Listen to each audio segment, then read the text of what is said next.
जब तक नियम को अपना सर्वस्व नहीं मानते तब तक प्रेम की प्राप्ति नहीं होती। नियम से आसक्ति हो जाती है। ये तो उपासना है। अगर वासना भी नियम से की जाए तो उसमें आसक्ति हो जाती है। मानो एक कोई तंबाकू है, वो खा रहा है, उसके खाते खाते इतनी आसक्ति हो जाएगी कि उसको लगेगा मैं इसके बिना जी नहीं सकता। ये नियम में पावर है, ये नियम में सामर्थ्य है। असत वस्तुओं का सेवन अगर नियम पूर्वक किया जाए तो ऐसा अनुभव कराने लगती है कि मैं उनके बिना रह नहीं सकता। तो यदि हम सच्चिदानंद प्रभु का भजन का नियम करें तो नियम में इतनी सामर्थ्य है कि कुछ समय के बाद आप भजन के बिना रह नहीं सकते, आपकी भजन में आसक्ति हो जाएगी। पर नियम पालन के लिए हर कष्ट सहना, यही तपस्या है। जिस नियम को हम लें उस नियम पालन करने के लिए चाहे हमें जितना कष्ट मिले, हम अपने नियम को न तोड़ें। तो नियम से भगवान प्रसन्न हो जाते हैं, क्योंकि नियम से ही प्रेम की प्राप्ति होती है। निंदन्तु नीति निपुणा यदिवा स्तुवन्तु लक्ष्मी समाविशतु गच्छतु वा यथेच्छम अद्यैव वा मरणमस्तु युगांतरे वा न्यायात् पथा प्रविचलन्ति पदम न धीरा। नियम पालन करने के लिए हमको इतना बलवान बनना पड़ेगा, चाहे लोग हमारी निंदा करें या हमारी स्तुति करें। लक्ष्मी सब नष्ट हो जाए, सारे सुख नष्ट हो जाए, अद्यैवा मरणमस्तु युगांतरे वा, अभी मर जाऊं या युगों में मरूं, इसकी कोई परवाह नहीं। पर मैं अपने सतमार्ग के नियम को नहीं तोड़ सकता। नियम बहुत बड़ी महिमा है। बलराम ब्रजवासी एक ब्रजवासी के नियम की बात बता रहे थे कि वो अपने गुरुजी का गुरुमंत्र 4 घंटे नियम पूर्वक जपते। तो जिस नियम में वो जप कर रहे थे उसी समय उनको सूचना मिली कि उनका पुत्र मथुरा और वृंदावन के बीच में एक्सीडेंट में मर गया है। वो आसन से खड़े नहीं हुए, आचमन किया और परिवार वालों को कहा जाओ अब तो मर ही गए हैं, उनकी अंत्येष्टि क्रिया की व्यवस्था करो, हमारा नियम पूरा हो जाएगा तब उठ के हम आएंगे। कितनी बड़ी बात है कि एक पुत्र, वो भी मरणासन अवस्था में, और हम उस समय नियम का पालन करने की बात करें। धीरा वही धैर्यवान है जो अपने नियम का पालन करे। नियम के पालन में देवता भी विघ्न डालते हैं, माया भी विघ्न डालती है, पर जो नियम ले कम से कम 12 वर्ष तक उसका पालन करे तो बहुत बहुत लाभ उसे प्राप्त होगा। आज किसी की आध्यात्मिक विशेष उन्नति इसीलिए नहीं दिखाई देती, नियम की पूर्ति की तरफ किसी का चिंतन नहीं है। हमारा नियम है, हम इतने बजे जगते हैं, इतने माला करते हैं, इतना पाठ करते हैं, सत्संग जाते हैं, अमुक अमुक हमारी दिनचर्या है। मनाया माला चला ली, मनाया नियम। चैतन्य महाप्रभु जिनका पावन चरित्र आप सुन रहे हैं, नियम बना दिया, पूरी रात श्रीवास के घर कीर्तन होगा। तुमुल ध्वनि से, उच्च ध्वनि से मृदंग झांझ ढफ आदि बजते, महाप्रभु बीच में हरि बोल और महामंत्र का कीर्तन अमृत में। आसपास के जो लोग थे, जो श्रद्धावान थे, उनके हृदय में उत्साह प्रकट हुआ कि काश अगर ये दरवाजा बंद करके कीर्तन न करते तो हम लोग भी सम्मिलित हो जाते। तो जो अनाधिकारी थे उनके भी हृदय में जलन हुई, किसी तरह कीर्तन बंद होना चाहिए। ये झांझ पीट पीट कर पूरी रात सोने नहीं देते। जो विषयी पुरुष होते हैं उनको भागवतिक पुरुषों से द्वेष होता है अपने आप। यद्यपि भागवतिक महापुरुषों के द्वारा उनका कभी अमंगल नहीं, तो द्वेष का कारण ही कोई उपस्थित नहीं हो सकता। भक्तों के जीवन में ऐसे कोई आचरण नहीं होते कि किसी व्यक्ति की जलन का कारण बने। पर जो विषयी होते हैं, पापात्मा होते हैं, उनका स्वाभाविक भक्तों से द्वेष होता है। ये प्रकृति है, ये स्वभाव है। महाप्रभु को भी नहीं बख्शा। जो आसपास के लोग द्वेष करने वाले थे, अनाधिकारी थे, उनके हृदय में भारी जलन पैदा हुई। किसी तरह कीर्तन बंद होना चाहिए। ये नहीं सोचा कि हम कीर्तन नहीं करते तो हमारा परम सौभाग्य ये तो है कि हमारे कानों में नाम कीर्तन पड़ रहा है भगवान का। जो गति कीर्तन करने वालों की होती है वही गति कीर्तन सुनने वालों की होती है। जो कथन का फल है वही श्रवण का फल है। जो भावुक लोग थे उनके हृदय में संकीर्तन को देखने की उत्सुकता उत्पन्न हुई। ये नियम बहुत दोनों को अखरने लगा। जो अनाधिकारी द्वेष भाव रखने वाले थे उनके हृदय में तो अखरने लगा कि पूरी रात ढोल पीटते हैं, जान पीटते हैं, नींद नहीं आती। जो अधिकारी भावुक जन थे उनको कि बस चयन किए हुए भक्त जनों को अंदर कर लिया और दरवाजा बंद कर लिया। ये क्या है? अरे खुला कीर्तन करो जिससे हम भी आनंदित हो। दोनों भाव वालों को झुंझलाहट पैदा हो गई।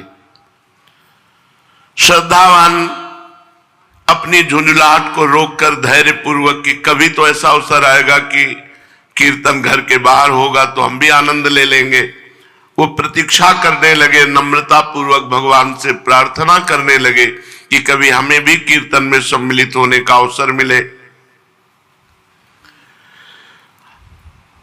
जो नियम पालन करते हैं उनमें एक विशेष सामर्थ्य प्रकट हो जाती है। उत्तरोत्तर अध्यात्म की उन्नति होती है और वो प्रभु के चरणारविंद तक पहुंच जाते हैं, नियम पालन करने वाला। किंतु जो नियम का पालन नहीं कर पाते हैं तो उनको काम क्रोध आदि परास्त कर देते हैं। बहुत पॉइंट की बात है। जो नियमनिष्ठ नहीं होते उन्हें काम क्रोध आदि परास्त कर देते हैं। अपनी दिनचर्या की फिर मौज मस्ती, तो इन्हें काम क्रोध आदि इनको परास्त कर देंगे। ये सब मरे हुए हैं। जिनके मन में भागवतिक उत्साह नहीं, भजन का उत्साह नहीं, भगवत चर्चा सुनने की अंदर तृष्णा नहीं, वो मरा हुआ जीवन है। जिन हरि भगति हृदय नहीं आनी, जीवित सौ समान ते प्राणी। वो मुर्दे के समान है जिसके हृदय में भगवान की भक्ति नहीं। जो संकीर्तन को विघ्न रूप समझ रहे थे, यार रात भर ऐसा होता है जहां भागवतिक नियम होता है वहां द्वेष पैदा हो जाता है। उन लोगों के हृदय में जो विषय होते हैं, द्वेष स्वाभाविक प्रकट हो जाता है। ये प्रकृति है। बहुत से शत्रु भाव रखने लगे महाप्रभु के प्रति। ये कीर्तन बंद होना चाहिए। वैष्णवों को देखते ही रुद्र दृष्टि से जहां शाम हुई, ढोल मंजीर आदि लेकर वैष्णव जन एकत्रित होने लगे श्रीवास के घर में, तो जो विद्वेषी थे उनके हृदय में जलन पैदा हुई कि किसी तरह कीर्तन बंद होना चाहिए। अब ऐसे लोग संकीर्तन का विरुद्ध प्रचार करने लगे और भगवान की इस प्रकृति में सबको सपोर्ट मिलता है। सबको। देखो, देश रक्षा के लिए प्राण समर्पित करने वाले, राष्ट्र सैनिक बनने का उत्साह रखते हैं, तो आतंकवाद में भी प्राण समर्पित करने वाले हैं, उनकी भी फौज है। ये प्रकृति ऐसी है कि सबका सपोर्ट कर देती है। अब वो लोग शुरू हुए कि अरे पूरी रात भर न जाने क्या क्या होता है श्रीवास के घर में। शाम से भक्तजन ही अंदर जाते थे और वहां प्रचार प्रसार होने लगा, क्या क्या होता है, विरुद्ध प्रचार। संकीर्तन को बंद कराने के लिए बुरे बुरे भाव प्रकाशित किए गए। सब कुछ होता है वहां, बुरे बुरे भाव प्रकाशित हुए। नियम, प्राण चाहे चला जाए, तभी कहा अद्यैव वा मरणमस्तु युगांतरे वा, आज मरूं या हजारों वर्ष बाद मरूं, इसकी कोई परवाह नहीं, नियम नहीं टूटने वाला।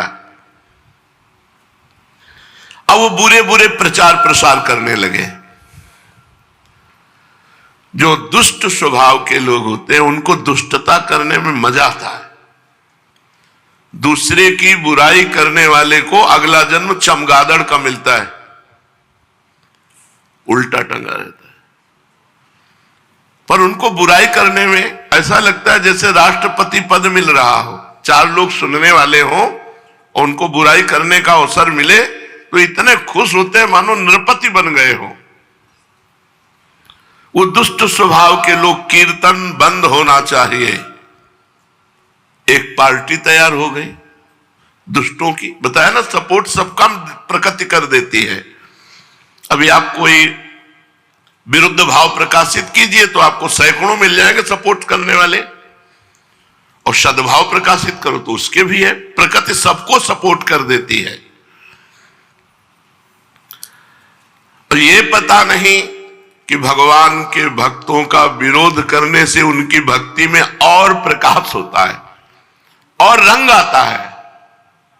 दुष्टों को पता नहीं होता, दुष्टों को लगता है मैं विरोध करूंगा तो इनका अपयश होगा, इनकी हानि होगी। तो कई बार सत्संग में बताया है कि दुष्ट रूपी डंडा के ऊपर भक्त रूपी झंडा फहराता है। अगर मीरा जी के देवर ने प्रतिकूलता न प्रकट की होती तो मीरा जी की महान भक्ति का हम लोग अनुभव न कर पाते। अगर प्रहलाद जी के पिता हिरण्यकश्यप ने विरोध प्रकट न किया होता तो प्रहलाद जी की भक्ति का प्रकाश हम लोग नहीं समझ पाते। संकीर्तन के विरुद्ध प्रचार होने लगा, संकीर्तन बंद होना चाहिए, यहां बुरे बुरे काम होते हैं, ऐसा प्रचार होने लगा। कोई जड़मूल नहीं है, प्रचार शुरू। दुष्ट स्वभाव के नरकगामी अधोगति को प्राप्त होने वाले लोगों की पार्टी बन गई। ये अपने आचरण और भाव के द्वारा ही अपना सर्वनाश कर लेते हैं। भक्तों का विरोध करने का मतलब है पहाड़ में अपनी खोपड़ी फोड़ना। पहाड़ का कुछ नहीं बिगड़ता, तुम्हारा ही माथा चकनाचूर हो जाएगा। भक्त भगवान के भरोसे होता है। अरे जमाने जोर लगा ले, कितना जोर लगाएगा, भक्त और भगवान का झंडा कभी न झुकने पाएगा। क्या क्या नहीं किया हिरण्यकश्यप ने प्रहलाद जी पर कुछ उनकी भक्ति पे आंच आई क्या? विरोधियों के विरोध का और मंगल स्वरूप प्रकट हुआ। क्या मंगल स्वरूप? महाप्रभु को जोश आ गया। भक्तों को भयभीत देख करके महाप्रभु के हृदय में विश्वव्यापी संकीर्तन को फैलाने का। नहीं तो हो सकता था कि कई वर्षों चलता रहता दरवाजा बंद करके कीर्तन, लेकिन कीर्तन के विरोध ने कीर्तन को विश्वव्यापी बना दिया। दुष्ट पुरुषों के विरोध से महापुरुषों का बड़ा कार्य हो जाता है। ये दुष्ट जन जो है, विरोधी जन जो है, अभक्त जन जो है, उनके चरणों में प्रणाम है। ये भक्ति को, नियम निष्ठा को प्रकाशित करने वाले हैं। भक्तों को अगर किसी ने प्रकाशित किया तो भक्ति विरोधी आचरण वाले दुष्टों ने प्रकाशित किया। बलिहारी है उन दुष्टों की जिन्होंने ऐसे महान भक्तों को प्रकाशित कर दिया कि हम जान पाए कि इतनी क्षमता के महापुरुष है। भक्तजन और आनंदित होते हैं जब विरोध होता है। देखते हैं श्री जी क्या करते हैं, देखते हैं प्रभु क्या करते हैं। इनका कोई मंगलय विधान है और जब परिणाम निकल के आता है तो परम मंगल विधान। देखो यहां कीर्तन का विरोध, भारी विरोध शुरू हो गया। संकीर्तन विरोधियों ने संकीर्तन की पहले निंदा की, फिर रोकने का उपाय सब मिलकर सोचा कि क्या उपाय हो सकता है कीर्तन बंद हो जाए। संकीर्तन के विरुद्ध निंदा करना और यह उपाय सोचना किस तरह से इन भक्तों को भय प्राप्त हो जाए और ये कीर्तन बंद कर दे। महाप्रभु को इसकी कोई परवाह नहीं। श्री कृष्ण संकीर्तन में सदा संलग्न रहने लगे। सैकड़ों लोग विरोधी हो गए कीर्तन के। रात्रि भर संकीर्तन होता, भक्तगण जोर से हरि बोल की ध्वनि करते। आसपास के लोग दुष्टों के संग में हो गए क्योंकि नींद नहीं, नींद में दखल पड़ता। भांति भांति से कीर्तन के विरुद्ध भाव फैलाने लगे। कोई कहता ये लोग रात्रि भर ढोल पीटते हैं, चिल्लाते हैं, नींद नहीं आती, सोना हराम कर दिया। कोई कहता है योग तपस्या ज्ञान तो कुछ जानते नहीं है, इकट्ठे हो गए और चिल्लाते हैं। चिल्लाना ही ये भक्ति समझते हैं। कोई बीच में कहता जी पूरी हत्या की जड़ तो ये श्री बासुर है, ये भीख की रोटी खाता है और रात्रि भर अपने घर में कीर्तन कराता है, पूरा मोहल्ला परेशान है। 10-20 लोग ऐसे बैठ गए, कीर्तन का आनंद नहीं ले रहे, निंदा कर रहे हैं बैठकर, कीर्तन का विरोध की भावना। अब ये प्रचार प्रसार आपस में निंदा स्तुति का होते होते काजी के पास पहुंचा। कुछ लोगों ने काजी से रिपोर्ट की कि श्रीवास के घर रात्रि भर बड़ा उपद्रव होता है, वहां जो नहीं होना चाहिए वो भी होता है, आप इस पर दखल डालिए। अब दुष्टों को तो बड़ा आनंद हुआ। अब ये प्रचार करने लगे कि राजा की तरफ से कीर्तन करने वालों के लिए फौज भेजी गई है और वो आएंगे, कीर्तन करने वालों को बांध कर ले जाएंगे, सजा देंगे, जेल में डाल देंगे। और श्रीवास का घर तो तोड़ फोड़ करके गंगा जी में बहा देंगे। कीर्तन करने वालों की अब खैर नहीं, ऐसे पूरे नवद्वीप में खबर फैल गई जब काजी को सूचना मिली। अब आई है नियम की परीक्षा की घड़ी।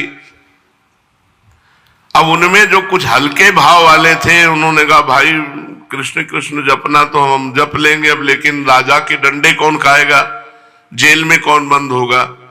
तो श्रीवास जी के घर आना बंद कर दिया। उनमें जो कच्चे दिल वाले थे, भाई हम तो कीर्तन करते, हमारा तो कोई दोष नहीं, हम तो साफ कह देंगे कि हम भाई अब आज से कीर्तन में नहीं जाएंगे। और सही बात है, किवाड़ बंद करके कीर्तन करने की जरूरत क्या है। कुछ कमजोर दिल वाले जो थे वो उधर ही सपोर्ट में हो गए भयवश। ऐसा नहीं होना चाहिए।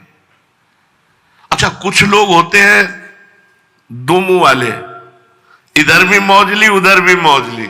दुष्टों की तरफ दुष्टता का सहयोग कर दिया, साधु की तरफ साधुता का। अरे आप कीर्तन करो, देखेंगे जो होगा। और बहुत अच्छा किया, रात भर कीर्तन करके जो है किसी को चैन नहीं लेने देते, दोनों तरफ। तो ऐसे जो कुछ वो तो डर गए। कुछ लोगों ने कहा जब तक फौज ना आवे तब तक कीर्तन चालू रखो, फिर फौज आएगी तो देखा जाएगा। हिम्मती जो भक्तजन थे। कुछ ने कहा कि चलो काजी से जाके कहते हैं कीर्तन में स्त्रियों को भी अंदर ले जाते हैं। मालूम पड़ता है ये लोग शास्त्र विरुद्ध आचरण करने वाले वाम मार्गी। यहां तक ये लोग पता नहीं क्या सोच सकते हैं, कितना सोच सकते हैं विरोधी। और ये एक यही की बात नहीं कि कीर्तन में गदाधर भट्ट जी जब कथा कहते तो भगवान में डूब करके ऐसे कथा कहते कि कथा सुनने वाले वैरागी और प्रेमी हो जाते। संसार से वैराग्य और भगवान से अनुराग। तो एक कल्याण सिंह नाम के कथा सुनने आते थे, बड़े धनी मानी थे।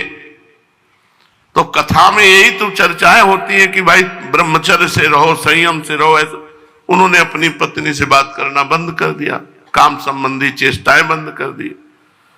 अब पत्नी तो कथा सुनने आती नहीं थी। उसने विचार किया कि ये पंडित कथा वाचक ही हमारी जिंदगी में आग लगा दी। अब हमारे पति हमसे बातें नहीं करते। कल्याण सिंह, हम इन पंडित की धुलेंगे जिससे हमारे पति की श्रद्धा पंडित के प्रति खत्म हो जाए, तो कथा सुनना बंद कर देंगे, तो फिर हमसे पति पत्नी का प्यार। एक दिन देखा कि एक गर्भवती गली गली मांग रही थी भिक्षा। ऐसे बुलाया और कहा कि ऐसे एक एक दाने मांगती घूम रही, तुझे को असरफियां देंगे, ले। और वहां कथा हो रही है। सभा में जाके कह दे कि पंडित जी जब गर्भ नहीं रहा था तो खूब आते हो, अब गर्भ रह गया है, अब इसका पालन पोषण कौन करेगा? बस इतना तुझे कहना है, जितना पैसा कहेगी उतना देंगे। और वो टुकड़े टुकड़े भीख मांगने वाली, उसके लिए क्या कहने, वो तो निर्लज्ज थी। उसने असरफियां ली और पहुंची कथा में। पंडित जी, तो अब जैसे कथा में पंडित कोई स्त्री पहुंच जाए तो सब, जब ये नहीं था तो खूब आते थे, और जब ये हो गया तो तुम्हारा आना बंद हो गया, इसका पालन पोषण कौन करेगा? वो भी बड़े मौजियल। उन्होंने कहा तू चिंता मत कर, बैठ, इसका भी पालन पोषण होगा। जिसने दिया है वह उसका पालन पोषण भी करेगा। अब तो खुशखुशी होने लगी आपस में। यार हम कहते थे पाखंडी है, कोई कहता नहीं यार बहुत सही महात्मा है ये। कुछ सदविचार कुछ असद विचार। जो निष्ठावान थे उन्होंने कहा झूठ ऐसा क्यों आरोप किया। और गदाधर भट्ट जी एकदम बिल्कुल समान भाव में, मान अपमान में समान स्थिति रखने वाले महापुरुष। उनमें से एक बहुत समर्पित थे, उन्होंने इशारे से पीछे बुलाया ऐसे। तो कल्याण सिंह जी महाराज वहां कथा में बैठे हुए थे। उनका सच्ची बता, कभी जानती इनको तू? और उसने जब देखा कि कई लोग आ गए मारी डालेंगे, तो उसने कहा हम बिल्कुल नहीं जानते, हमको तो पैसा मिला है कहने के लिए। बोले चल, सभा में कहे चल कर, हजारों की श्रद्धा नष्ट हो रही, किसने तुझे पैसा दिया? तो कहा कोई कल्याण सिंह है, उनकी पत्नी ने हमको दिया पैसा की। सभा में बोल। जब वो सभा में बुलवाया, कल्याण सिंह को समझाया गदाधर भट्ट ने कि वो अपनी काम पीड़ा के कारण ऐसा करे, उसका ना त्याग करो ना उसको दंड दो। तो जो भागवतिक उत्साह होते हैं उनमें माया अपना प्रभाव डालती है। कीर्तन विरोधियों ने यहां तक काजी के पास सूचना पहुंचा दी कि कीर्तन में स्त्रियों को भी ले जाया जाता है, पता नहीं क्या क्या होता है। ऐसा ऊपर से सुनाने के लिए तो जोर जोर से हरे कृष्ण कीर्तन करते हैं, भीतर पता नहीं क्या क्या करते हैं। ऐसा काजी के दिमाग में भर दिया।